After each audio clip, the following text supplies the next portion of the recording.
آج یہ تو ابھی شروعات ہے، اس کے بعد انشاءاللہ اگلے قدر کا اعلان بھی کریں گے،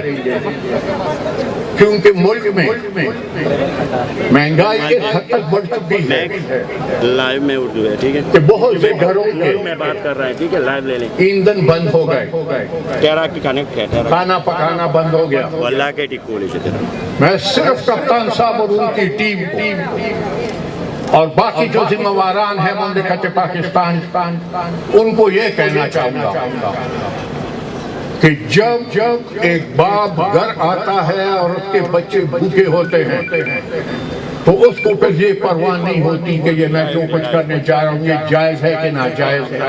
یہ آئینی ہے کہ یہ غیر آئینی ہے، یہ قانونی ہے کہ یہ غیر قانونی ہے۔ نہیں، وہ ہر میں استعمال کرے گا صرف اس لیے کہ اپنے بچے کے لیے ایک نوالا پیدا کرے۔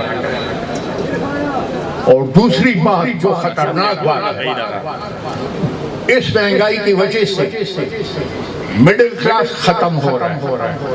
مڈل کلاس ہر ایک معاشرے کے ستون ہے۔ اگر مڈل کلاس ختم ہوتا ہے تو مڈل کلاس کا ذہن اور اس کی تعلیم جب جا کے ملے گی اس قوت کے ساتھ جو نیچے ہیں، تو جب یہ دونوں ملیں گے تب جا کے تو انقلاب آئے گا، اور انقلاب آئے گا تو انقلاب ایسا خونی انقلاب ہوگا کہ کوئی اسے بھول نہیں کر پائے، چاہے وہ ریاستی ادارے ہوں چاہے وہ غیر ریاستی قوتیں ہوں۔ ہم اگر وزیرستان کے پہلے واقعے کی مذمت کرتے ہیں تو یہ پرسوں اور کل جو واقعے ہوئے ہم اس کی بھی مذمت کرتے ہیں، لیکن اس پوری سیناریو کو دیکھیں ایک سوال کپتان صاحب کی طرف بنتا ہے کہ کپتان صاحب خود گئے وزیرستان اور خود جا کے وزیرستان میں انہوں نے اعلان کیا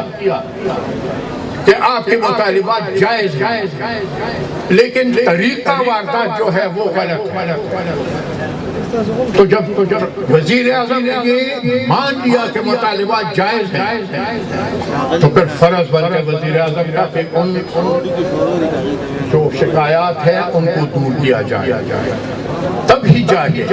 امن آئے گا۔ اگر وہ شکایات دور نہیں ہوں گے